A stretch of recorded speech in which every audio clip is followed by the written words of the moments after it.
Magandang araw, magandang hapon at magandang gabi sa ating mga kababayan sa iba't ibang panig ng mundong ito sa Luzon, Visayas at Mindanao at syempre sa mga banateros, banateras worldwide. Nagbabalik po muli Coach Oli News PH. Sana pagpasok nyo pa lang, i-like nyo agad itong video na ito. At doon sa mga hindi ko pa po subscriber, konting paalala lang, konting lambing lang po, pakicheck kung nakasubscribe na kayo. Kung hindi pa po, ay mag-subscribe po kayo dito sa channel ni Coach Oli. Yan. Huwag mong kakalimutan, Coach Oli. Ito po ang ating magiging balita ngayon. Duterte Senators, iimbestigahan si alias Risa. Meron na tayo ngayon. Sino si alias Risa? Sino si alias Santa Santita? Ilagay nyo dyan sa comment section, ha? Kung sino yon. O kaya, siguro, kung alam nyo kung sino yung binabanggit ko, bigyan nyo na lang ako ng magandang pangalan para sa kanya. Okay, sino to? Alias Santa Santita, alias Linisan, o si alias Risa? Sige, sige. Malagay nyo dyan kung anong gusto nyong tawag sa kanya. Pero gusto ko may alias. Okay. Pangalawa, Claire nakikisawsaw sa bangayan ni Risa. Ay, talagang hindi papatalo ang beauty ni Claire. Okay, okay. Hindi na po natin pagtatagalin. Diretso tayo agad sa balita dahil kay Coach Oli, bida ang balita. Unahin natin itong patungkol kay Risa. Alam ko naman, paborito nyo hindi si Risa, si Claire, si Claire. Nalilito na ako dun sa mga babaeng unahin natin to si Claire dahil alam ko gusto nyo to. Meron ako ulit isang tanong. Pakilagay din sa comment section. Sino ang pinaka nakakabwisit na babae sa Pilipinas ngayon? Sino yung imahe na kala mo ay linisan? Kala mo walang bahid kung makapagsalita? Sino ang yung pag nakita mo pa lang yung pagmumuka, parang parang pumapasok na sa isip mo, sinungaling, sinungaling, sinungaling, sinungaling. Budol, budol, budol, budol. Plastic, plastic, plastic, plastic. Ipokrita, ipokrita, ipakrita.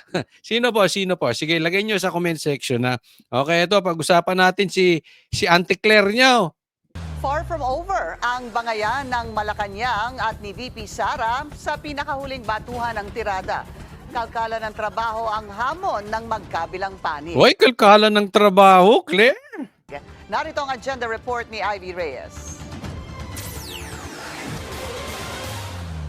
Ayon na rin sa RA 6713, public office is a public trust.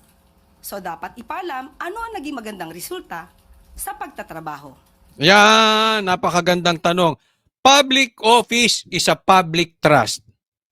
Coming from you, Risa. Ay, Claire. Hindi, may pagkakaparehas na to sila ni Risa, di ba? Yan pa, tanong ko sa inyo. Saan nagkakaparehas si Risa at saka si Claire? Okay, sabi niya, public office is a public trust. Si Marcos ba nagpa-drug test na? Di ba?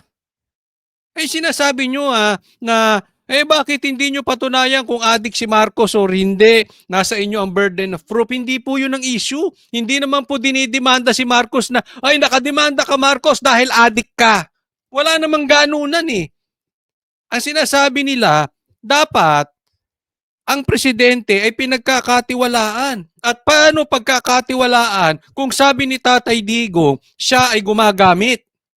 Kaya nga, para mapatunayan, dahil siya ay may bahid ng droga, according to Tatay Digong, dapat magpa-drug test si Marcos.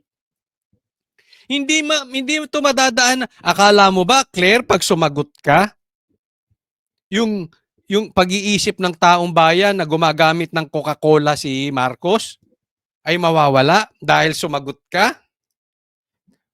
Yung pagdududa ng taong bayan dahil sinasabi nyo na kayo ang nagbibintang kay Marcos na siya ay drug addict. Kayo magpatunay sa tingin mo? Mawawala yung duda ng taong bayan sa kanya? Uulitin ko. Ang importante rito, nagtitiwala ang taong bayan kay Marcos. Paano magtitiwala ang taong bayan kung ang pinuno mo adik? Ulitin ko, hindi natin pinagbibintangan si Marcos. Pero bakit hindi siya magpa-drug test? Ikaw ba, ikaw ba, Claire? Napag-iisa ko na silang dalawa. Ikaw ba, Claire? Papayag ka, driver ng anak mo, adik? Sige nga. Mga kasama mo sa bahay, adik, payag ka? Oh. Kung sabihin nung driver mo, ikaw nagsasabi sa aking adik ako di ikaw magpatunay, ano sasabihin mo? Hindi eh. Ang usapan dito, may tiwala ba ako? Ipagkakatiwala ko ba yung anak ko sa'yo? Hindi naman kita dinidemanda para sasabihin mo ang burden of proof nasa akin. Namang klero. Kaya alam mo, huwag kayong magsasalita. Ha? Sa lahat ng magsasalita about public office is a public trust, you are the least person na may karapatang magsalita nito. Dahil yung amo mo na pinatatahol ka, takot magpa-drug test. Kung walang ma-report, baka walang natrabaho. Huwag nang Yan, ito pa, isa pa, ulitin ko. Kung walang, kasi ito binibintangan nito si Claire, yung pagpunta sa saan sa ito sa Australia ni BP Sara, no? So kung sabi niya trabaho 'yon pero walang mai-report. Bakit siya sa'yo magre-report? Kung ako si Vice President, sa tingin mo magre-report ako sa inyo? Binabalasubas nyo nga ako. Kung ako si Sara, hindi ako magre-report sa inyo. Nek-nek nyo. Magre-report ako sa taong bayan. Doon ko sasabihin ko ano yung ginagawa ko. Hindi sa'yo. Hindi kay Marcos. Sino kayo sa buhay ko? Ganon. Yan ang sasabihin. Kung ako si napagbubuhol. Kung ako si BP Sara, nakaw. Asa ka pa. Diba? Pero speaking of trabaho, 3 taon na nga kayo eh. Anong report nyo? Anong infrastructure? Anong nagagawa nyong trabaho sa taong bayan? Ang daming gutom. Yung baha. Bilyon-bilyon ang proyekto natin sa baha. Bumabaha pa rin. Saan napunta yun? Tapos kayo pa may gana magtanong na, umalis lang? Papuntang Australia? Siya naman ang gumastos? Kine-question nyo pa? Ang kapal na mo. Parang ako na ikukumpara ko ito sa isang adik.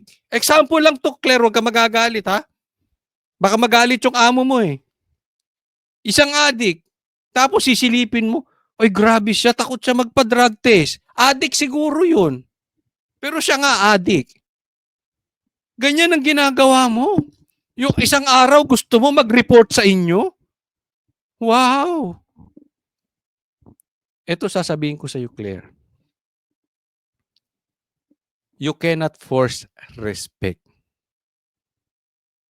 Kung walang respeto si BP Sara diyan sa nagpapatahol sa iyo at sa nagpapakain sa iyo, we cannot blame BP Sara. Kasi ginigain po, tinatrabaho po ang respeto. Hindi hinihingi sa presscon. Hindi idinidemand yan. Mabait pa nga si BP Sara. Naku, kung ako talaga Vice President. Lalo ko pang babarahin yan. Ligoy-ligoy pa. Sa ilang linggong batuhan ang tirada ni Vice President Sara Duterte at ng Malacanang, isa lang daw ang tanong ni Palace Press Officer Claire Castro. Nasaan ang ebidensya na talagang nagtrabaho ka? Nitong Hunyo kasi, inamin ng bise na personal trip ang kanyang pagpunta sa Australia at Malaysia. Pero dahil siya naman daw ang nagbayad ng trip expenses, wala raw siyang responsibilidad mag-disclose ng impormasyon. At bukod sa perfect example daw ng isang bobo ang pahayag ng palasyo tungkol sa kanyang mga biyahe, hindi siya kundi ang gobyerno ang nagtatago sa mga issue. That is political scapegoating. Yung wala kang ginagawa, so magtuturo ka na lang ng ibang tao para Tama yan. Pansin nyo ba? Biglang naging laman ng balita si Bongbong kasi magsosona na. Trabaho siya rito, lahat na lang. Naging karpintero, naging teacher, di ba? Paikot-ikot. Hindi naman niya dating ginagawa. Claire? Ganyan ka na ba kabobo, Claire? Dati ka namang vlogger. So, ako kasi nakaka-relate ako sa vlogger, nakikita natin yung ginagawa ng mga politiko. Anong nangyari sa'yo, Claire? Parang bigla kang nabulag. Tama sinasabi ni BP Sara eh. Ginagawa siyang pantakip. Itong Marcos, wala talaga akong katiwa-tiwala. Hindi po tayo aasenso sa panahon ng Marcos. Kasi imbis na gumagawa sila ng paraan para solusyonan ang problema ng mga Pilipino, ang hinahanap nila, yung masisisi nila para mapagtakpan yung kanilang pagkukulang. Garapalan na po. Garapalan na yung kanilang pang-aabuso. Hindi talaga nila aayusin ng Pilipinas. Wala akong katiwa-tiwala sa Administrasyong Marcos. Proyekto, kawalan ng Mamaya po pag-uusapan natin yung mga Duterte senators. Sasampahan o iimbestigahan si Risa Hontiveros. programa, kawalan ng kaayusan sa ating bansa. Ang buwelta naman ni Yusek Castro. Ang kakulangan po sa kaalaman sa batas, sa ethical standards ay hindi po maikukubli sa pagmumura o pang-iinsulto. Sino ba sinasabihan mo dyan, Claire? Yung amo mong si Marcos. Diba? Ito si Claire. Yung parang nakikisawsaw sa issue ni Risa. Kasi alam naman natin na may malaki pong issue si Risa. Hindi natin maintindihan kung ito ay style ni Claire na parang ayaw niyang mawala. Ayaw niyang mawala sa limelight, ayaw niyang mawala sa diskusyon, ayaw niyang mawala sa sirkulasyon, kailangan na relevant siya parati, kaya daldal ng daldal. No, yung wala namang kwenta sinasabi. Alam niyo yung sabaw? Ganyan na po ang mga pinagsasabay nitong si Claire. Sabaw na po. Hindi po hindi po katangian ng isang abogado yung ganitong klaseng utak na sabaw. No, isipin mo parang sinasabi niya na hindi madadaan. Ano yung sabi niya? Yung hindi madadaan ko sa pagmumura yung ganito, ganyan. Nako, yung amo mo nga. Di ba? Ikaw nga, Claire, ano bang nagagawa mong trabaho sa Pilipino? Hindi nga, di ba? Sinisilip niyo yung trabaho ni BP Sara. Ikaw ba? Anong nagagawa mong trabaho? Wala. Yang kadadaldal mo ba? Natutulungan mo mga Pilipino? Yang kadadaldal mo ba? Mabubusog ang mga Pilipino? Yang kakabanat mo ba sa Duterte? Yan ba ang isang trabaho mo? Na ikaw'y sinasahuran ng taong bayan para banatan ng Duterte?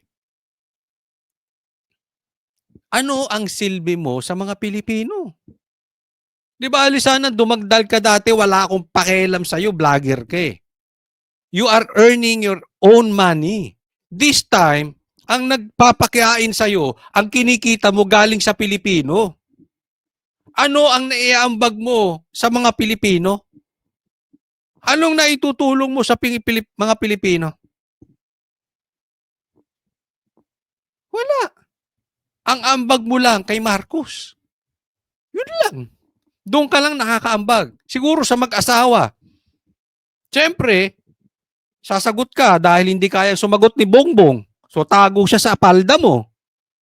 Hanggat nakaupo si Bongbong, haya-hayang buhay ni Lisa. So sino na pagsilbihan mo? Di si Bongbong at si Lisa, yung mag-asawa. Haya-hayang buhay nila.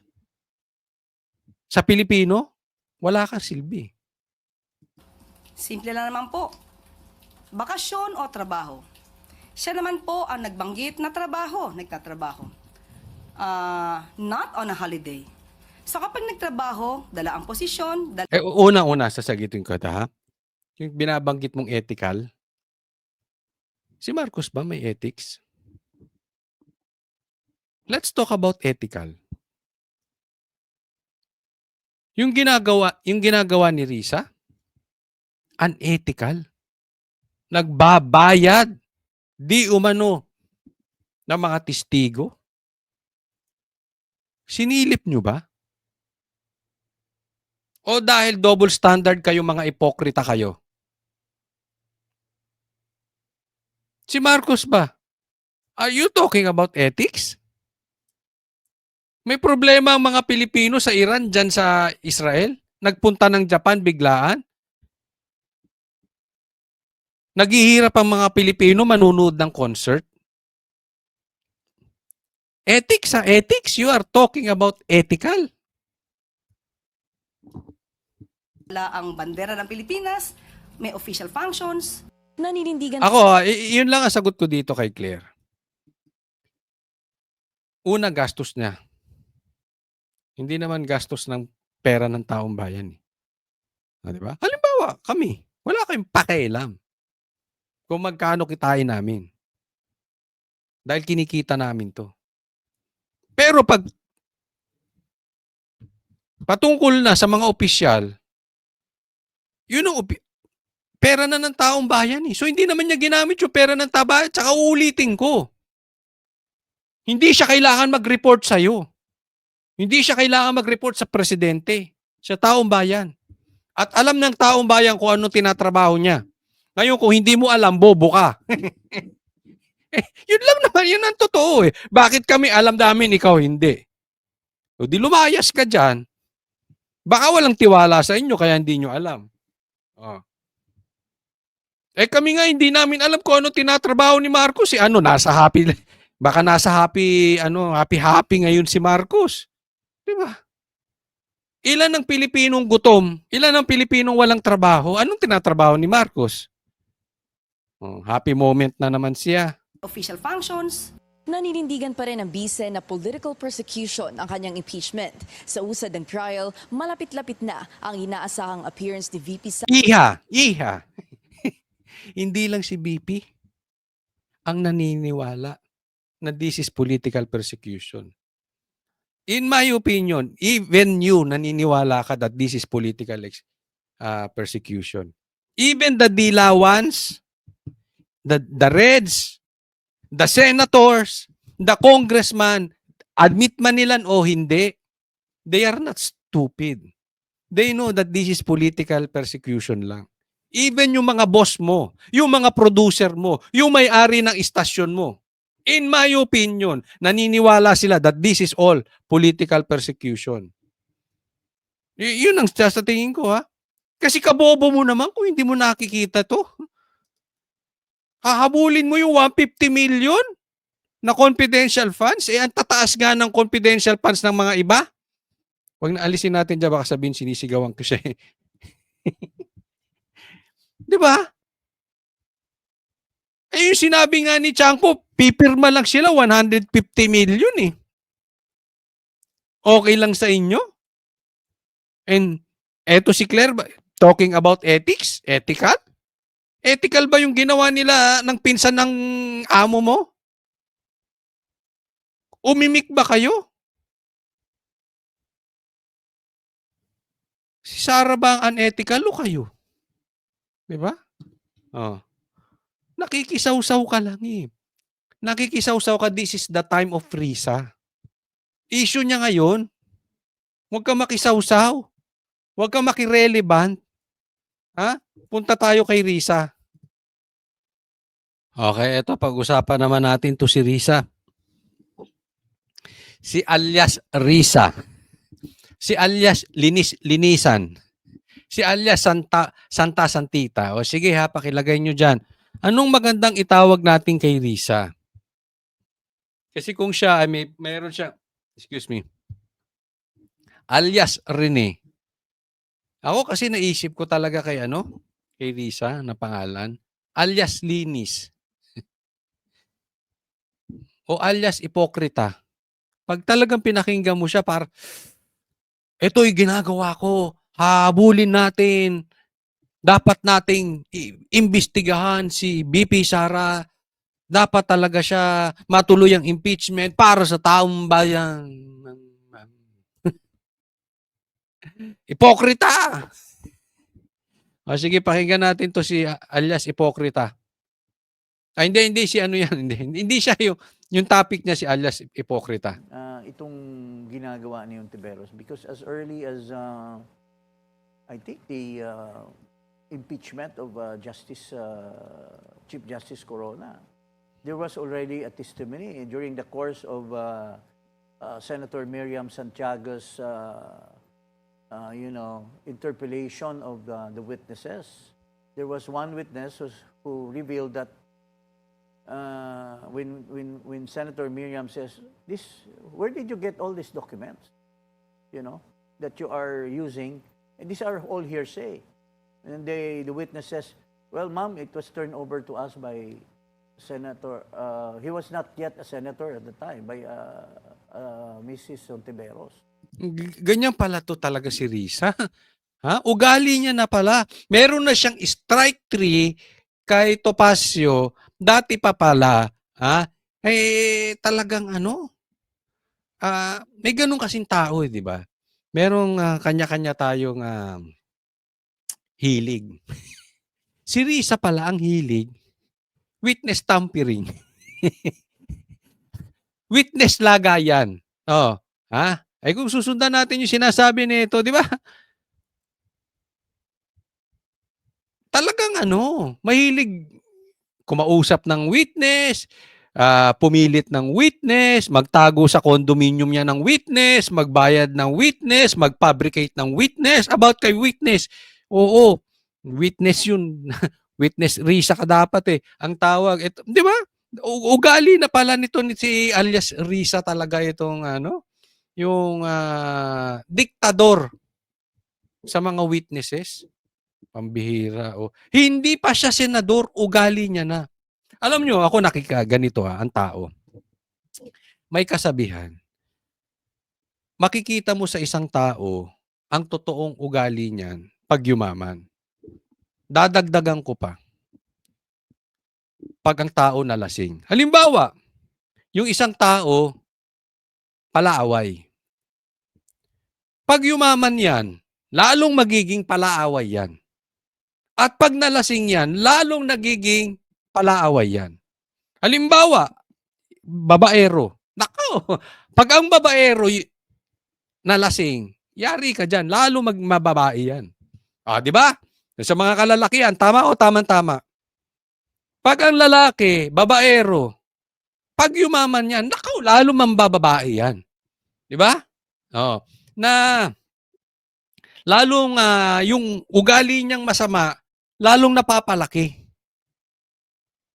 Eto pala si Risa. Hindi pa senador, ugali niya yan. So pag yumaman si Risa, sa tingin ko mayaman na siya ngayon. Yung ugali niya nagbabayad ng witness, lalong lalala. Paano kaya pag nalasing si Risa? Siguro kaya pangingi. Yung kainom niya. Ay! Ilaglag mo si Marcos. Ay! Ilaglag mo si Duterte, pati sa inuman. Ay! Cheers! Ilaglag nyo si Pastor Kibuloy, Yan. Diyan mo makikita ang totoong ugali ng tao. Pag yumaman tsaka nalasing, namamagnify yung masasamang ugali. So, if you look at all of these things, there seems to be the attitude of, trying to subvert the truth Manipulate. by using witnesses who are perjured.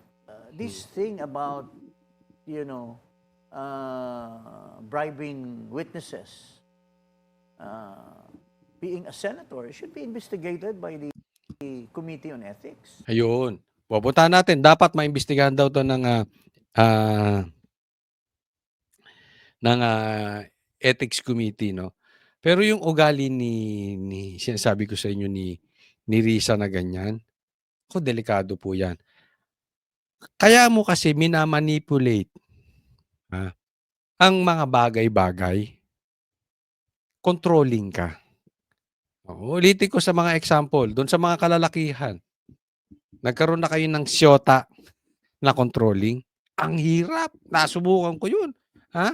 Oo, gusto ko ibalik sa nanay agad-agad. Napaka-controlling. Lahat ko kontrolin. Kahit hindi lang mga kababaihan, mga kababaihan naman, nagkaroon kayo ng boyfriend ganyan. Napaka-controlling. Hindi ka lang mag-message, nagagalit. Gusto niya, kontrolado niya lahat ng bagay. Diktador. Ito nakikita ko kay Risa. Napagpalit ko na yung dalawang buwisit. Ito nakikita ko kay Risa. Controlling. Kasi bakit mo pipilitin lagi ang mga witnesses? Para ilaglag ang Duterte. Yan ang dulot niyan eh. Damay lang si Pastor Kibuloy pero talaga ang gusto niyang banatan Duterte. Dahil hindi niya kaya manalo.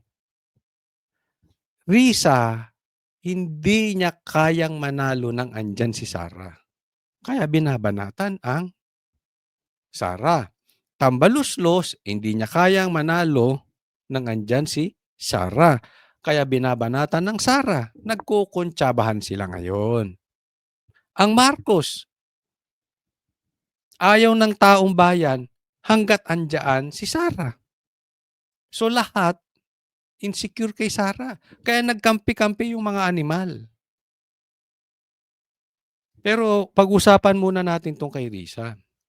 Yung kababuyan, yung krimen, whether ang nagsisinungaling ay si alias Rene, patas lang po tayo dito o si alias Risa ang nagsisinungaling.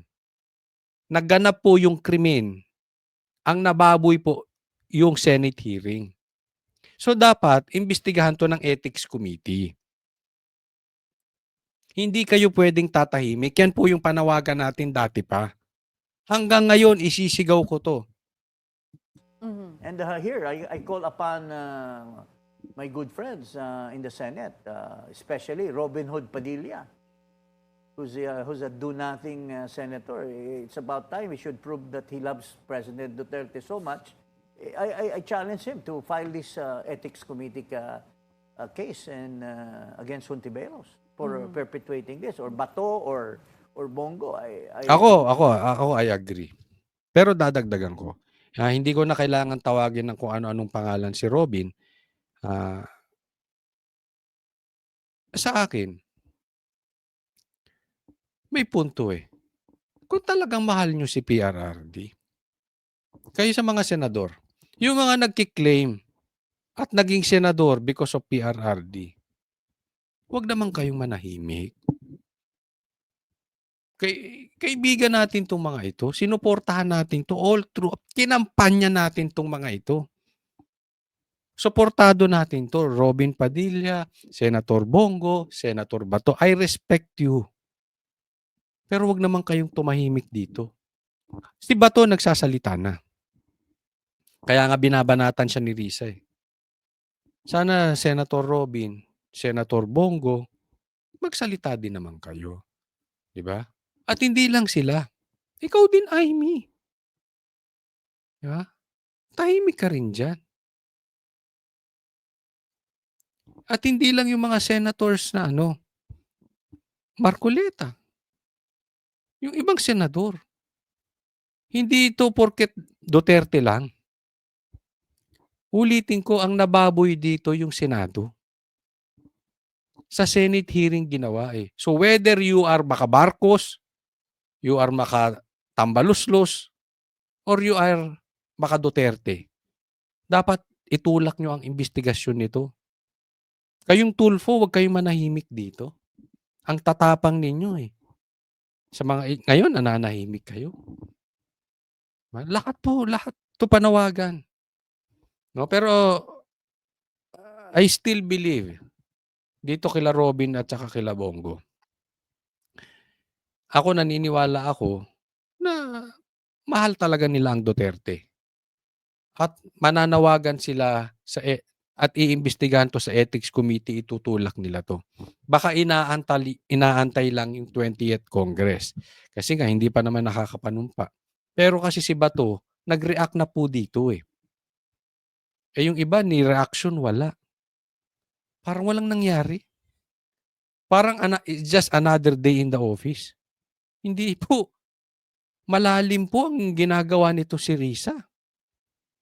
Ha? Krimen po yan. Illegal po yung ginagawa ni Risa.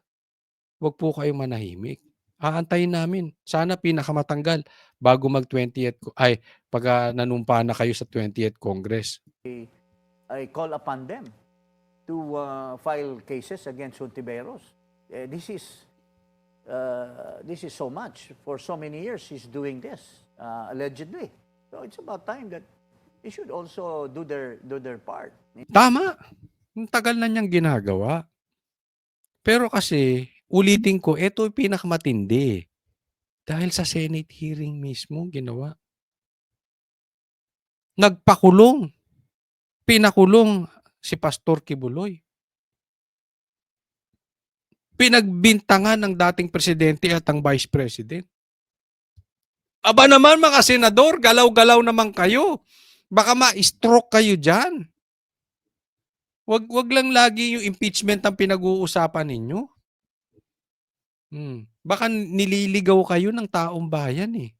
Ako nga, duda pa nga ako kay Claire eh. Kaya putak ng putak ngayon para wag mawala ang issue kay Risa. Duda ako dyan. Kasi ang mga pinklawan ngayon napakatahimik eh. You know, they became senator, they became somebody because Duterte made them. So it's about time that they should give him in return. So for you and Attorney Topacio, are you planning to file any additional case against Senator Risa based on this recent event? We'll discuss that, no? Right now, Mag-file din kayo! Hindi. Ako naniniwala ako sa kanila, no? Actually, si Atty. Topacio, hinamon niya na si Risa. Demanda mo ko. Kaya hindi ko maintindihan si Risa, bakit ang dami niyang gustong idemanda, yung naghahamon ng demanda, ayaw niyang idemanda. Dahil maraming ilalabas na ebidensya si Topacio eh. Kaya naghahamon ng demanda. there's no such move yet, but it's more of our appeal to the members of the Senate to, clean up, to clean up the Senate of scalawags like this, Hindi, alam nyo, hindi po dapat manahimik dito ang taong bayan. Sa nangyayari ngayon, dapat patuloy natin to, dapat tuloy-tuloy ito. Nang hindi makalilimot din yung Senado.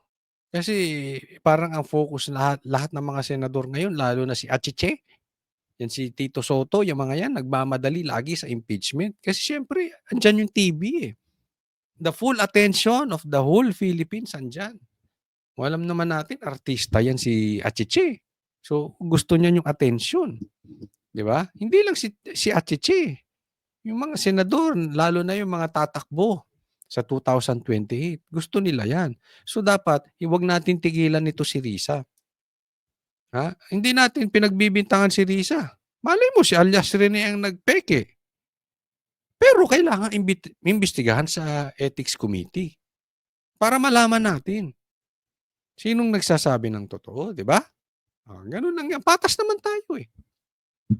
Gustuhan nating imbestigahan si Alias Rene, gusto rin nating imbestigahan si Risa. This time, imbestigahan silang parehas. Diyan sa Senate. Maraming salamat po doon sa mga hindi pa po subscriber ni Coach Oli. Subscribe po kayo at sana huwag niyong kakalimutan i-like tong video na ito. Maraming salamat po para sa Diyos at Pilipinas nating mahal. God bless everyone.